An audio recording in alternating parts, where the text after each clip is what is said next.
You got a dream, you got to protect it.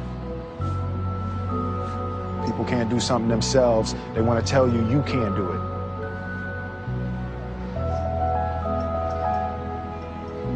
You want something, go get it. Period. Hello, everyone. Welcome to Good Money, your trusted source for personal finance advice. I'm Tanya Rivero in New York. Ever wonder what it would be like to work from home? With advances in technology, more and more people are looking for home-based jobs that could easily give them the flexibility of setting their own hours and perhaps find a better work-life balance.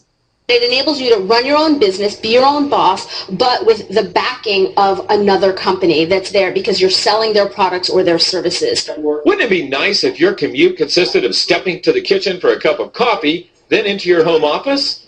Well, thanks to the internet, plenty of people do it daily. Best commute in town. Very short. Takes me about 30 seconds. We get to choose our own hours. It allows me to have the flexibility to do things with my wife and my daughter. So there are real work-at-home jobs out there. There is opportunities to work at home. You just need to find out what type of an opportunity you're best suited for and research it and pursue it. For Money Talks, I'm Stacy Johnson. It's an automated way to make money on the internet. So, how does it work? And why would you share it with somebody? This is exactly how this works. All right. So you've got these big Fortune 500 companies, household names, companies with household names, right, they have a lot of money allocated to advertising. And you see this every day. You turn on your TV, you see advertising. You turn on the radio, you hear advertising. Print magazines, all this stuff. Well, these companies have big advertising budgets and they allocate it in different places. One of the places that they allocate it is to the internet. They have a large portion of their budget set aside to advertise online. And so what I did was I went to them and I said, look, would you pay me to advertise for you? Would you pay me if I send you a customer? They said, yeah, it made sense. Think about it. They pay me only if I send them a customer. It's results-oriented. Right. It's performance-based. It made a lot of sense to them. Instead of paying to be seen, they're paying for customers, right? So they allocate a large portion of their budget to advertising this way. And what I do is I go promote these companies. I don't have to work against them. I don't have to build a business and try to compete with these monster companies. I work with them. They've already got it going. Right. I'm helping them. I send them customers, and in turn, they send me a check. They pay me for sending them customers. So they're elated. You know, when they get a new customer, they're excited. They don't mind paying me.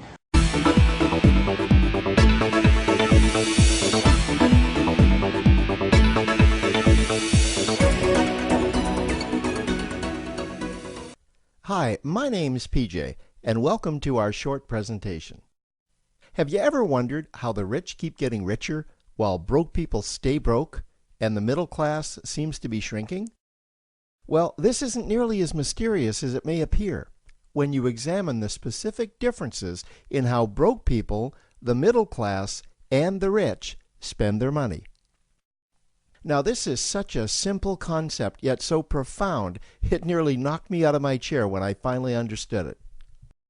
I'm going to show you exactly how the rich spend their money, and you can evaluate for yourself why they keep getting richer and the broke keep getting broker, and why the middle class remains so stressed out. Now, to get started, I'd like to review some financial terms we'll be using during this presentation. The terms that you need to be familiar with are cash flow, which means money you bring in, expenses, which means money you spend, assets. Now, this is the most confusing one. You're probably familiar with the traditional definition of an asset, which is something you own or have equity in.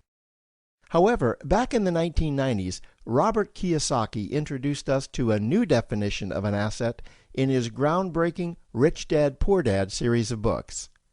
Robert taught us that an asset is something that pays you, and that's the definition we'll be using here. Liabilities is the last term, and it's defined as things that cost you money. As an example, a house is typically viewed as an asset, but can it actually be a liability? Yes. With our revised definition, anything that costs you money is a liability, not an asset. If you have a mortgage, your house is an asset to your banker because it pays him or her every month. But could a house also be considered an asset to you? Yes, in the right circumstances it could. when it pays you money. Let's say you buy a house and you rent it out, and it paid you a positive cash flow every month after all expenses.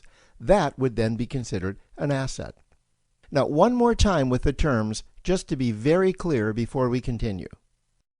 Cash flow is money you make. Expenses, that's money you spend.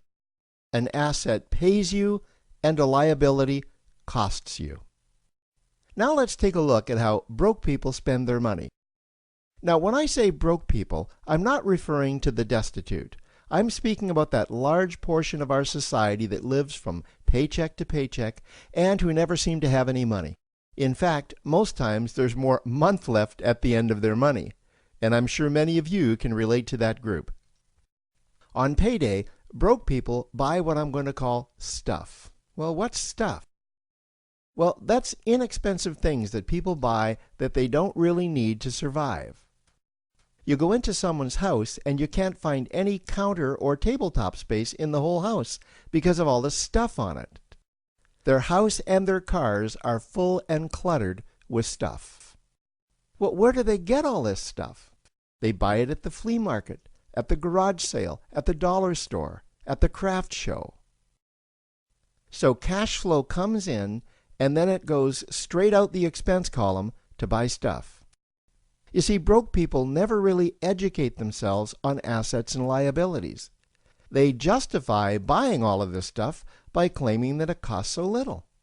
But over the years, it's all they ever have. The problem is their cash flow never produced or created more cash flow.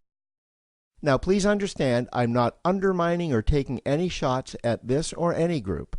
I just see a lot of financial difficulty out there, and it really doesn't need to be that way. Creating wealth isn't a mystery, it's a formula. The only reason someone doesn't create wealth is because they either don't know the formula or they don't apply the formula. Now let's take a look at the middle class. The middle class is the group that society mistakenly thinks are rich. They're not.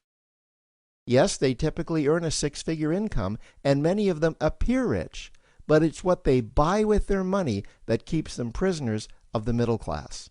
What they typically buy are liabilities. Remember the definition of a liability? Things that cost you. By buying liabilities, the money gets pushed up and out their expense column. Liabilities are items like cars, boats, houses, airplanes, credit card debt. Now let's see just how this happens. The middle class gets a nice paycheck, let's say $10,000 for the month.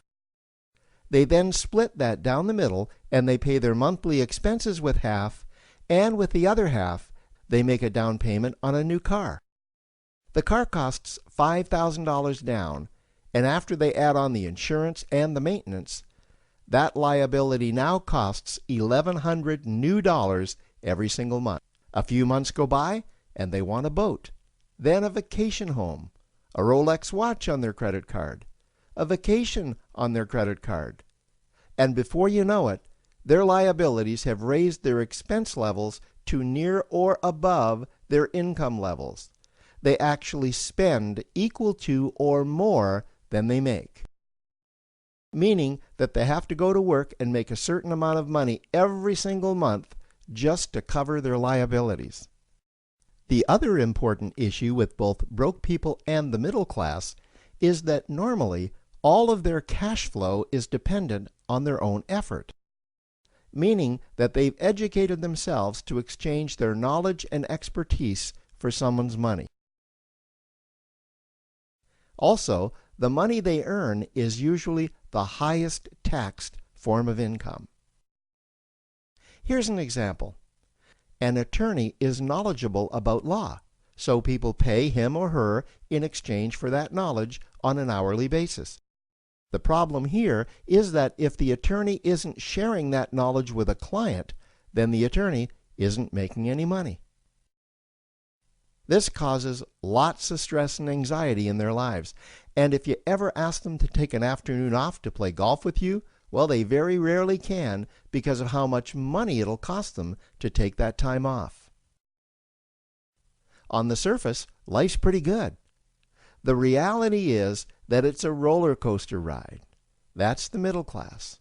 Now, I know this group very well because for a great deal of my adult life, that was me. Now let's take a look at how the rich people spend their money. Rich people acquire assets.